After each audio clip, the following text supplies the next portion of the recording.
Welcome to the War Room. I'm Al Hunt, along with the legendary campaign manager and strategist James Carville, for another edition of our podcast where we talk to really smart people about government, society, and most of all, well, we throw in a little bit of sports, but most of all, politics. Albert, I am delighted to be here. It's too bad we don't have anything to talk about in the news at this time.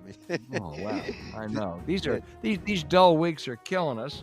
But if you didn't hear our conversation out there, if you didn't hear our conversation with Nancy Pelosi, go back in the archives and check out any conversation that you might have missed over the last 3 months. Yeah, and thank you for listening. It's a lot of fun, and we're going to have fun all this year because it's going to be a really compelling, fascinating political year. Yeah, it sure is. And please subscribe, rate, and review the show on Apple Podcasts, Spotify, Stitcher, Google Podcasts, and wherever you might get your podcast. Go to politicswarroom.com for full transcripts of each show. And now, speaking of great guests, let's go to this week, James. All right. Our guest is an Iowa original, James. He's Michael Gartner. Half the state reveres him. The other half, we'll leave that out. He's a native. He was once my editor at the Wall Street Journal, and then the editor and publisher of the Des Moines Register, president of NBC News, where his greatest accomplishment may have been to put Tim Russert on television, publisher of the Ames Tribune, where he won a Pulitzer Prize for defending lap dancing on First Amendment grounds. Every summer, he's the mayor of the fabulous Principal Park. Michael, it's great to have you on the show. Thank you, Al. It's wonderful to be here and to be with you again, and I'm not going to tell any stories about you. Thank goodness. You know your state. You've been there for many years, and you're close to prominent Democrats like Tom Vilsack and the Harkins. Caucus is only 3.5 weeks to go. What's your sense? I think it's just, I've never seen anything like it in all the years I've been watching it. It's just unsettled. I don't think that there's going to be somebody march out of here directly toward the nomination. It's part of it is because there's so many people. Part of it is now the late entry from the former mayor of New York and spending all that money. He's not out here, but he's all over the airwaves here like he is everywhere, and it's just kind of a mess. And there's going to be a huge turnout for the caucuses. I'm convinced of that, and your friend Ann Selzer is convinced of that too. Well, she is the legendary, as we call her. Remember, we used to at the Wall Street Journal. We always had to refer to highly respected Carleton College. Highly regarded, Al.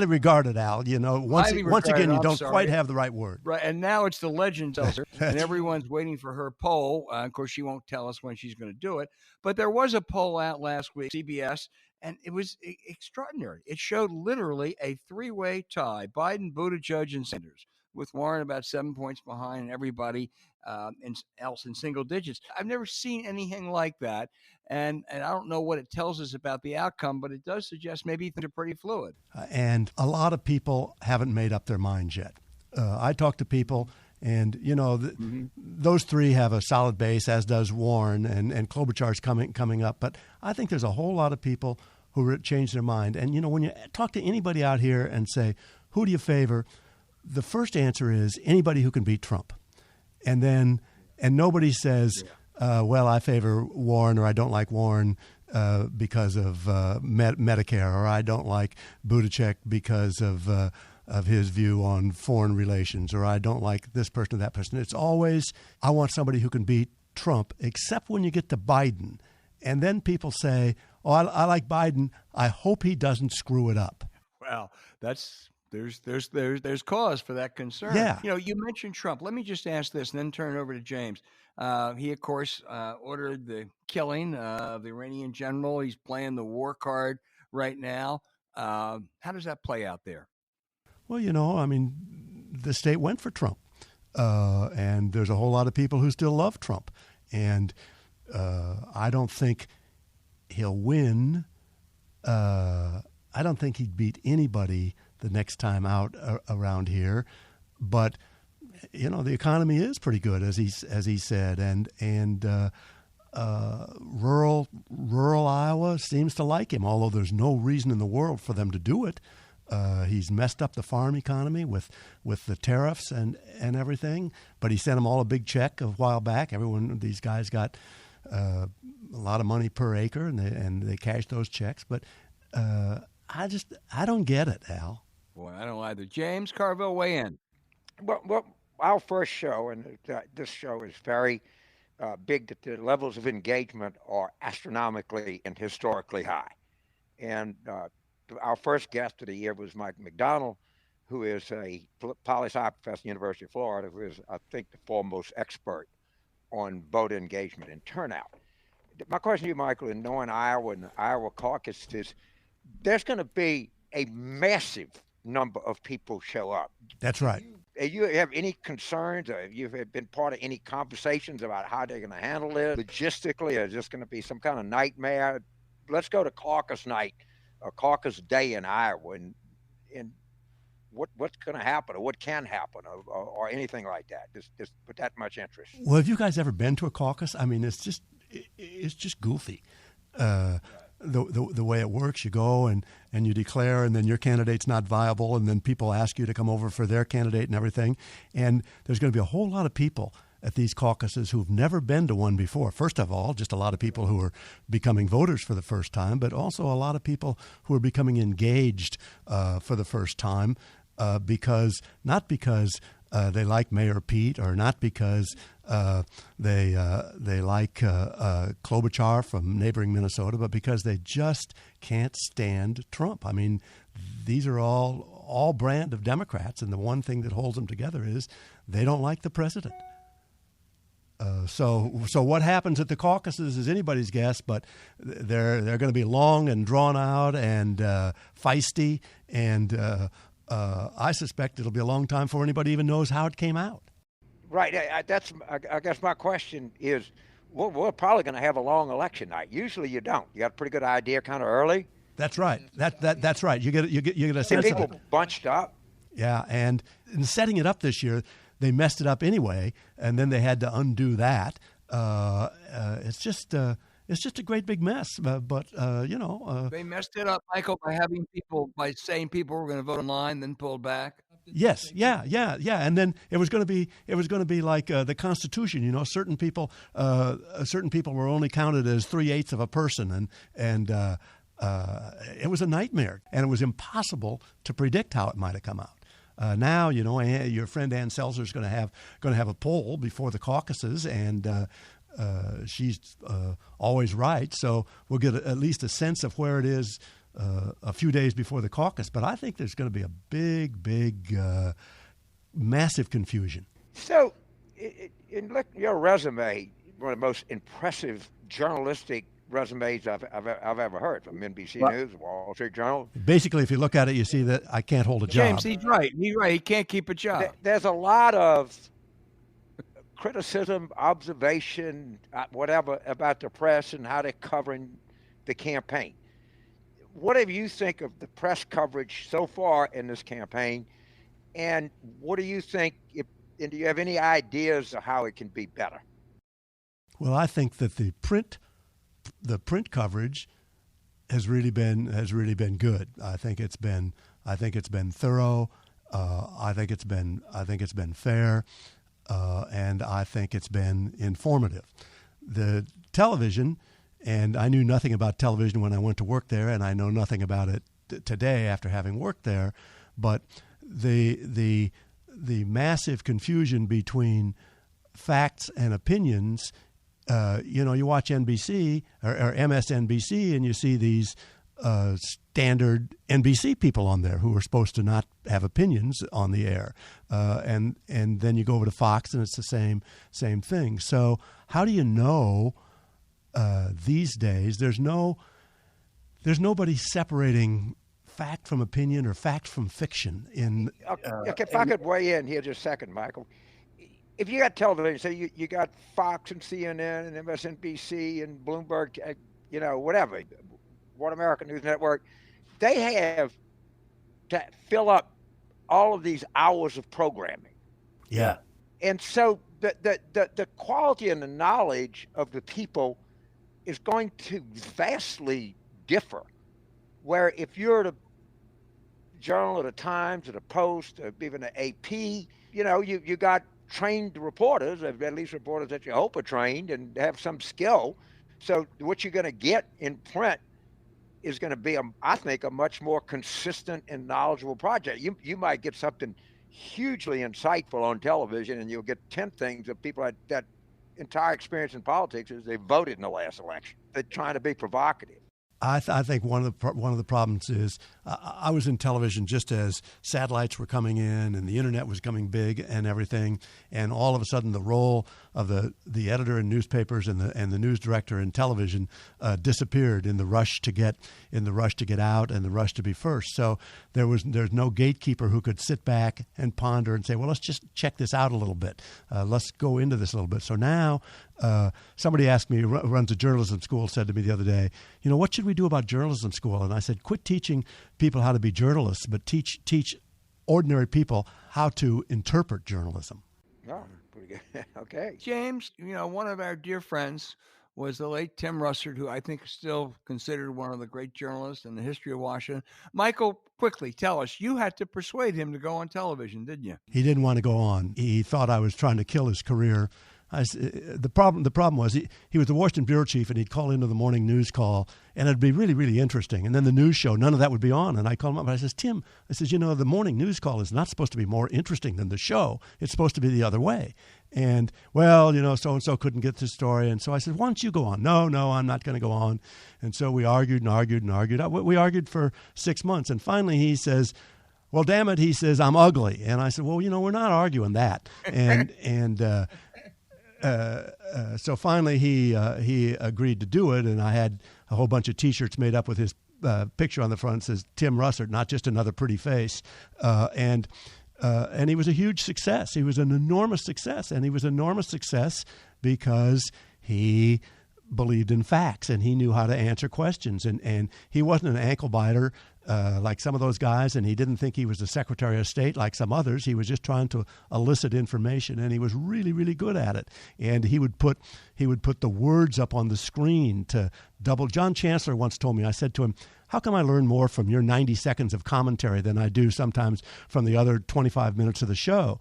And he said, no pictures. And I said, what do you mean? He said, I don't think people can take in information thoroughly through two senses simultaneously. So I don't have any background when I'm doing my commentary. Well, it was the same with Russert on Meet the Press. And he went one step further in that he'd put the words up on the screen just to drive it home. And he was just so good.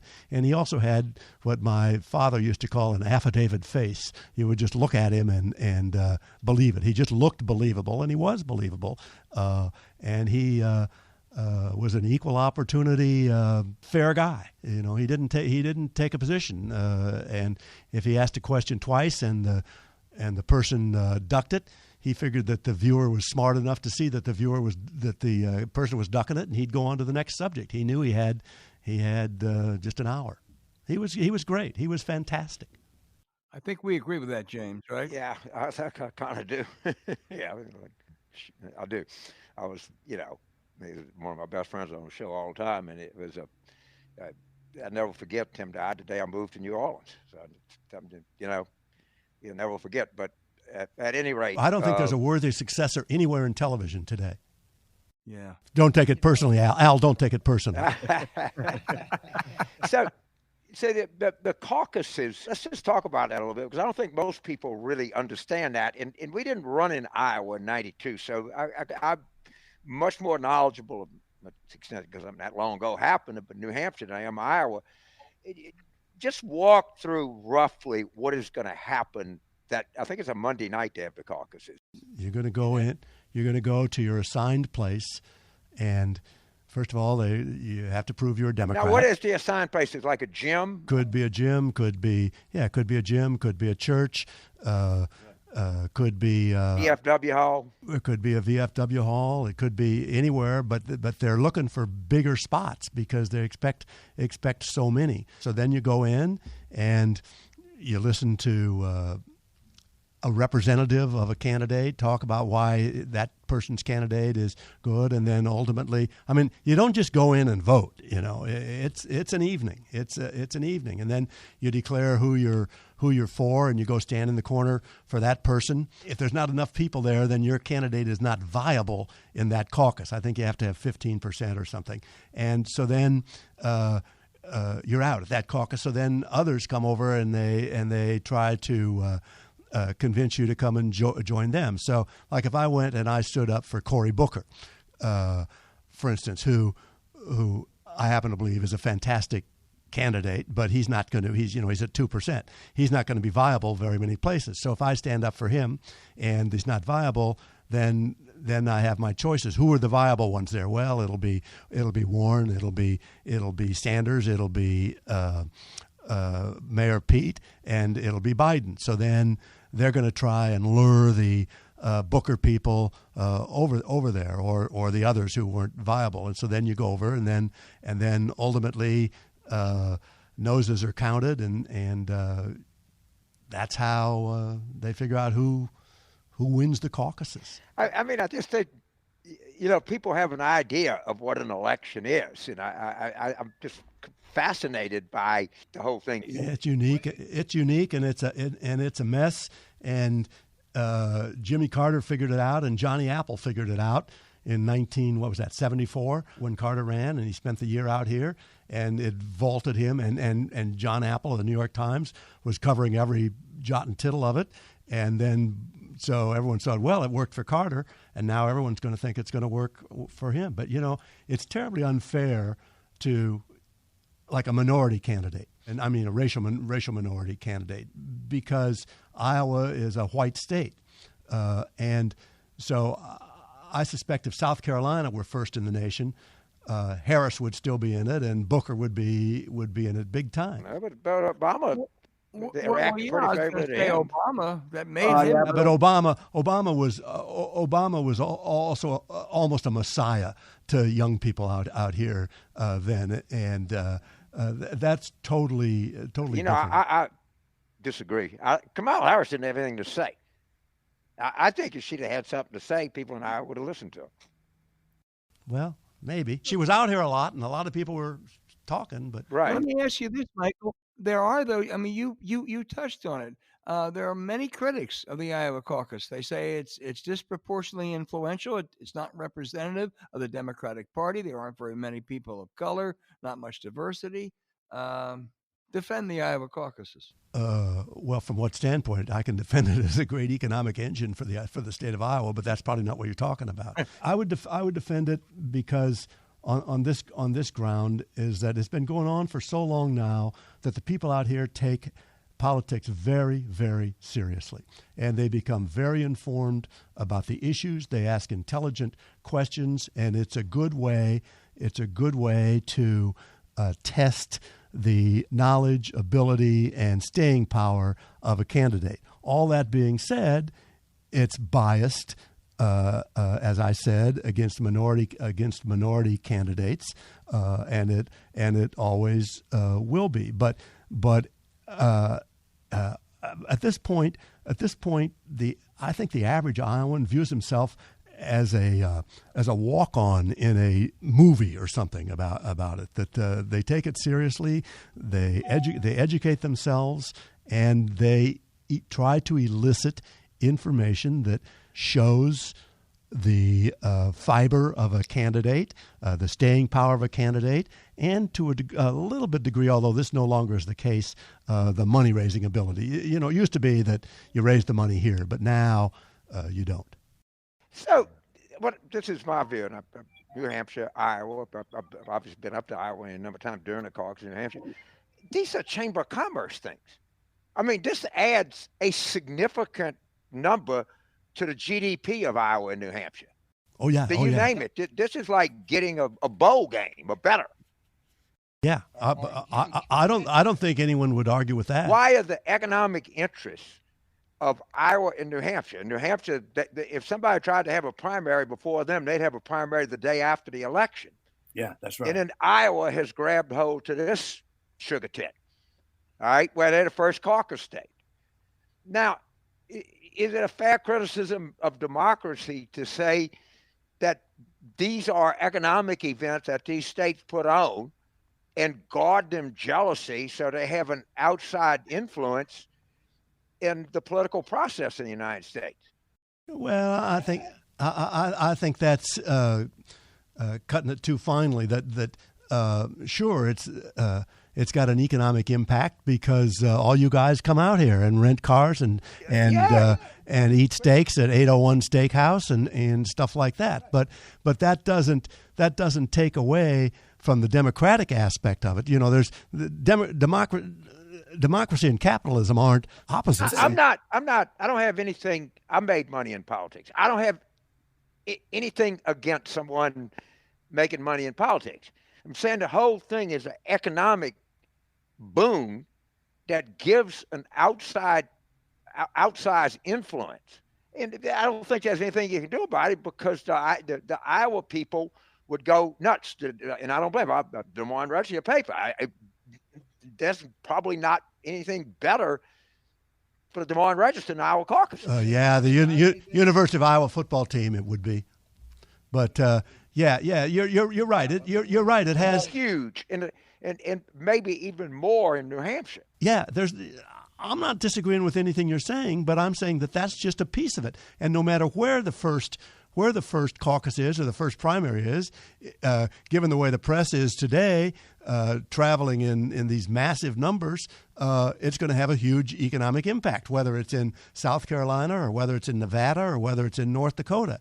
But the economic impact is the side effect. It's a side effect, but I think it's the reason that they fight so hard to keep it.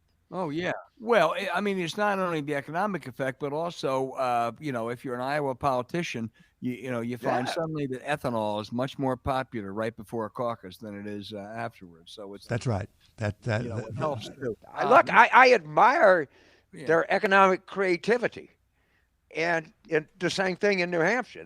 They have a law in New Hampshire. You cannot, anybody set the primary before that, they automatically kick theirs back. Yeah. I'm just saying it'd be like having the Super Bowl every year. Well, that would be okay. It is. That would be okay. Michael, let me ask you this before we go. You've been great with your time. Do you have, if you had to go out, is there any sense you have that, boy, if I were watching someone in particular these next 3 weeks, here's who I'd be watching? Klobuchar. You think she's a real dark horse? Well, a little bit biased on that because she's from a neighboring state, so she gets kind of a half of a pass down here, being from Minnesota. But if there's anybody who can kind of bridge the gap between the left of the Democratic Party and the so-called right of the Democratic Party, whose name isn't Biden, it would probably be Klobuchar. And she's getting better and better as a speaker. She's quick, and she's Hillary Clinton was a crummy candidate out here. She didn't connect, and Klobuchar connects, and she's rising up in the polls. She isn't in double digits as you mentioned, but she's at 7 or 8% now. In the state. And this isn't, as I said at the beginning, this isn't a deal where somebody's going to come out and march right to the convention. This is still going to be a fight. All right. So there was a story in the New York Times, and it was talking about, and this is, I love just how earnest people are in Iowa. In Warren trying to, frankly, dig herself out as Medicare for all hoe. And so what they're doing is they were having meetings, and people, actual citizens were answering questions that people have. I mean, it's that granular and that involved. And I was just kind of impressed about what self-starters these Warren supporters are, that they see that there's a problem and they're inviting people in their homes so they can explain what it is. It just you don't see that kind of earnestness in presidential politics very often. Well, but everybody, like I said, everybody takes their role seriously out here, and they want to be educated. And the Warren thing is a perfect example. I think most people think that she overplayed her hand on that, and that isn't an issue that is going to play very well. Her people, the great thing is her actual supporters. That's right. That's right. Supporters say, hey, we're going to do something about this. We're going to start having people come in and explain. Boom, boom, boom. I'm sure the Warren High Command it hasn't slept very well in the last 6 weeks. Yeah. But the other people are kind of moving in, trying to help. I thought it was touching story. Well, it's the line from the Music Man. We can stand touching noses for a year at a time and never see eye to eye, but we'll give you our shirt and our back to go with it if your crop should happen to die. That's Iowa. Boy, that's Iowa. Listen, Michael, this has been terrific. And No, it's anyone who's great. listening, Anyway. the caucuses are 3.5 weeks away, but about 3.5 months away, the Pacific Coast League starts, right, with the Iowa Cubs. I think you also have, the New Orleans Baby Cakes? No, not anymore. They moved to Wichita. Do you still have the El Paso Chihuahuas? Yeah, we have the Chihuahuas, and opening day, Al, is April the 9th against Nashville at 6:38 p.m. and good seats are still available. Well, I want to tell you, anyone who's driving through Iowa from April through August, I want you to stop by Principal Park, one of the great parks in America. And if you do that, Mayor Gartner will buy you a hot dog. Michael, thank you very much, and happy Thank New you, Year. Michael. It was a real treat and honor. Thank you very much, guys. It was nice talking to you.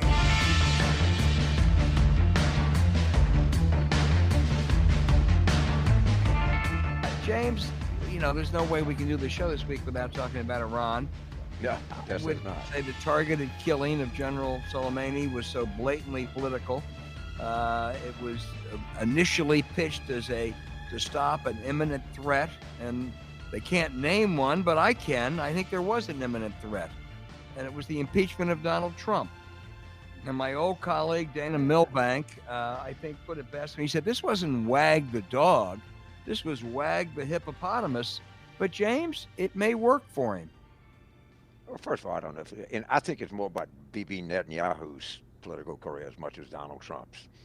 I think that the Israelis conned them into doing this. And so Netanyahu gets to call an election in the middle of a security crisis, and he hangs on. And I think this is more about Bibi Netanyahu's freedom than Donald Trump's political. Of course, he went on to it. And get away with it. What is getting away with it? I mean, right now the Iranians say, we took that guy out, they fired some shots at our base, let's just all go back home, It don't work like that. And why does anybody believe them or believe anybody what they say? I mean, everybody lies in a war. They lie in a campaign, right? But this is ridiculous to just deem this thing as a volley that goes back and forth, no harm, no foul. We took out their guy, they shot something at us, and we're all going about our happy way. And I see that. I mean, maybe that's the case, but there's about a 2% chance that's the case. I mean, and you got a lot of kerosene out there. You got a lot of people playing with matches. And this, I don't think we've dodged anything yet. I really don't.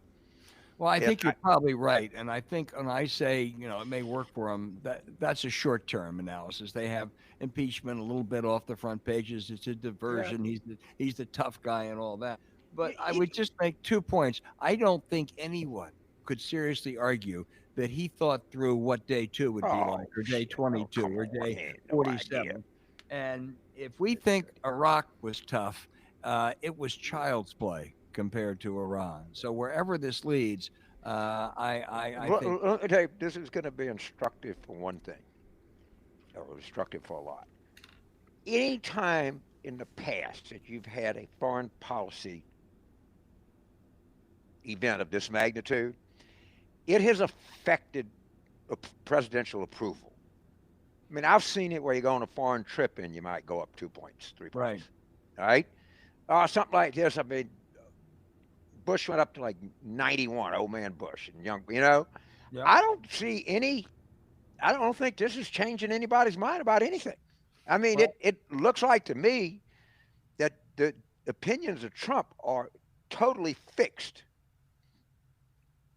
And I don't think his people, of course he didn't think about it. And of course they didn't tell any ally, they didn't tell anybody in the State Department. Anyone in Congress. Anyone in Congress, not even the Gang of Eight. Partner, Lindsey I mean, this is like unbelievable. And the effects of this are not over at all. At all. And it's just amazing that this guy's going to. I'm serious. He could get us all killed. He has no idea what he's doing. None. And we're going to start seeing the backstories. You just wait. You watch all the stories that's going to come out on this. They've lied. This is one thing I know. They have lied about everything the entire way. And the idea that there was an imminent threat, of course they were lying about it. Of course they were lying about it. There's nothing, they're incapable of telling the truth. Yeah. Well, I think you're right. I also think that I don't know what would have happened when there were one or two adults that he had in the room. Like Mattis might have had the same outcome because he's who he is. But the one thing we know now is there really aren't any adults in the room. Mattis would not allow military options to get to Trump's desk. Yeah. If Mattis was Secretary of Defense, he would have never seen this option. Yeah. This guy Esper is he don't know what he's doing either. He's a defense contractor. Yeah, I think you're right. Although I go back to your earlier point, it may have been Bibi that said, "Hey, you have the option." Bibi did this. And the guy that's the head of the Mossad, that's Pompeo's big friend. Yeah. They're all behind this. Yeah. And it's all about Bibi's political future. Now, and Trump's so stupid and gullible, they could get him to go along with anything. But he didn't know. Well, I just... And Sheldon Adelson calls him and tells him to do it. I don't think we have seen the end of the Iranian response, and that's seen scary. The end of this story remotely. I don't know what this unhinged... We're at the top of the first inning of this story. We're remotely find out how this happened. Right, and we got and we don't know. We got an unhinged pitcher and no bullpen. So correct. Let's just hope. Let me turn to impeachment before we go to the big story of the week, which is football. But McConnell has the votes to proceed without witnesses. I guess the Susan Collinses and Cory Gardners of the world caved. Does it matter? And I there's no reason, no pressure on Nancy Pelosi to send that over at their convenience. It's always they could lose 6 Republicans. No, they're not going to lose any unless the Democrats are able to break something on a fair trial and there's some piece of evidence and maybe they could switch public opinion. But right now, we're all out there looking for the good Republican. Whoever the good Republican is somebody don't have to get any votes from Republican voters. I can tell you that. Susan Collins plays the same trick on everybody all the time. So I'm not surprised at all by any of this. But if the Democrats are able to, I'd be curious to see what John Bolton, if this is what this is about. I have no idea.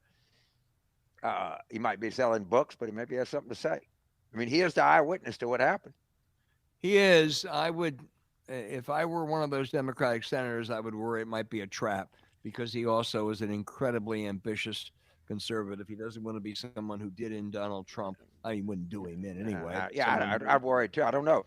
Yeah, I suspect they call him, they're going to know. I mean, he's got people they talk to him. The more I read, and I don't know, I don't run in John Bolton circles or anything like that. But the more I read, the more I'm convinced he might have something to say. I don't know that, but they talk to people. Somebody talks to the guy who talks to the guy. I also want to hear Mr. Mulvaney under oath. Tell what happened. And even though those OMB guys weren't in the room, they can you call them up. They can document exactly why and when why this led. I have no look. There's no amount. We know exactly what happened. We do. We know exactly. Yeah, literally, the gun is smoking. She's dead on the floor. The guy is holding the pistol. All right, the ballistic match, the prints match, the kid said, "Daddy shot Mama." That's how tight this case is. So then maybe you can, find out he got the life insurance or something to add to it. But there's no doubt that what happened. There's I don't think there's hardly a fact that's even in dispute here. Am I wrong? Well, No. I agree, and I also think the outcome is right. indisputable too, because they are scared stiff of that And you have He all of owns this. the Republican Party now. He just owns the Republican Party, and even I mean, I was out in Colorado. Cory Gardner is just he may be a dead man walking, but he also I mean he is in a terrible political position. If he sticks with Trump, he's going to alienate those independent voters who decide elections in Colorado. If he goes against Trump, the base turns on him. And that's the dilemma they face. And you know what they're going to do? They're all going to stick with Trump. But you know what? It's going to happen. This is going to be, it's going to explode. And what did you know, and when did you know it? Right. The question that these Republican congressmen and senators are going to have to ask is, how long did you know he was insane, and you kept on letting it go on? Right. They know he's insane. Right. They know he's mad. They know he's gotten rid of everybody. I mean, they may be Republicans, and they may fight like hell for their political survival and for the survival of their donors, but they know he's crazy. And they talk to each other. And they go home and they talk to their wives, they talk to their friends. And the question they all have to ask 3 years from now is, when did you know this? And they're not going to look good. They're not going to look good at all. The stories that have already come out about what goes on in this administration are chilling, and they are just they are going to pale next to what we're going to find out in the next year and the years ahead. I mean, the stuff that is going on, cover-ups that have transpired. History, the layers, and a lot of people that are going to look just awful. Yeah. Just awful in history. Yeah. And I think a lot of these people know it. They just don't know what to do. Yeah. They're scared. James, let me ask you something. What are you doing next Monday night? You going to the movie? I mean, there are a couple good movies. You could see The Irishman. You could see Little Women. I'm going to go see 1917 tomorrow during the day. I like to go to the movie during the day. Yeah, I think I'll be at the Dome. It's hard to explain. Tell people what the Dome is, just for those few who may not Monday know. night is, to those of you who are so into politics that you don't look at anything else, Monday night is the national championship game in college football, where Clemson, undefeated 2 years in a row, beat Alabama last year 44-16, rolls into New Orleans, and they're playing LSU, who is number one, 13-0. They blew Oklahoma out earlier, beat week Texas before last. And it is promising to be the most anticipated college football game probably of this century. I mean, maybe the USC Texas game in 2005. I don't know. I think this one's bigger. This isn't bigger because everybody. I mean, and the Joe Burrow thing has just exploded. Clemson is just really good. So there's three things we know: the Tigers are going to win, somebody wearing purple is going to win, and somebody that plays in Death Valley is going to win. If LSU wins this game, and they're a 6-point favorite, they might go down as the most explosive, interesting football team in the history of college football. And you feeling confident right now? I don't allow myself to feel. It's too big to contemplate. All right, I just have to calm down. I have Sunday night. We're all going to the fairgrounds, which is the racetrack, and of course, all my friends are horse degenerates. And then I'm hosting a big party at the Crescent City Steakhouse, which is one of the most culturally significant restaurants in New Orleans. It was been there since 1934, and people don't realize it, but New Orleans is one of the great steak cities in the United States. Both Ruth's Chris and Del Frisco started in New Orleans. And the Crescent City was before all of them. And they were the first people to cook these steaks in double broilers, and of course, they douse them in butter, with big secret there. And it's just the same tile has been there since 1934, the same everything. And so we're going to have I don't know, 28 Carvilles and probably 30 KDs and God knows how many. Well, the one thing we found out a couple weeks ago is that your wife, Mary Madeline, has become just about as big a Tiger fan as you.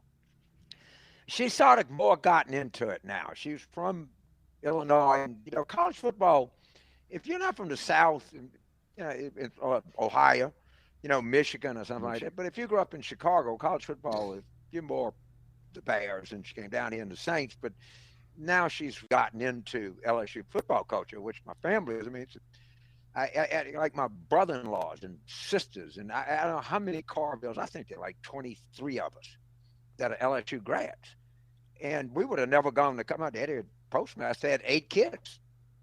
We used to go to college for free. Well, you've got another generation who's there right now who could be. Oh, we got a gazillion of them. Right, your daughter's there. My daughter's a senior, and they come in with all of these girls and boys, and they like convoy to every game. I mean, it's really when you have a child that's whose senior year, you have a football team like this. I mean, can you imagine what it's like for these children to go to college here? Wow. And to experience this? And they literally go to all the games. And they convoy, and I mean, but there's going to be none. There's going to be the shortest commute, maybe, but there'll be none bigger. And any of you out there, Monday night, do not call, do not email, do not have to worry. My cell phone ain't gonna be anywhere around me. I'm afraid. I love these kids so much. I mean, you add to it, Ed Osrion, who it just turned out to be one of the most innovative, distinct college football coaches. I mean, it just the whole thing, the whole Burra story, the all of these kids in the state, and now there's these stories of all these old players coming back. I mean, if we win this football game, you're going to see, and I know every time that somebody wins the national championship, everybody's on the field and hugging each other and high-fiving and stuff. You're going to see something. If LSU wins this game, you're going to see something deeper than that. If you don't win, I'm going to wait a couple of days. But if you win, I would predict you're going to win. I'm going to call you early Tuesday. If we lose, to call me, I'll be disappointed. I love these kids. They could get beat 80-0, and nothing. They're like my own children. I love them unconditionally. They're just such a great bunch. All right, listen, this has been a great show. We're off to a great start in 2020, and we'll be back again next week. James Carville, thank you. This is Al Hunt saying goodbye for 2020 Politics Forum. Thank you. Go Tigers. Thank you.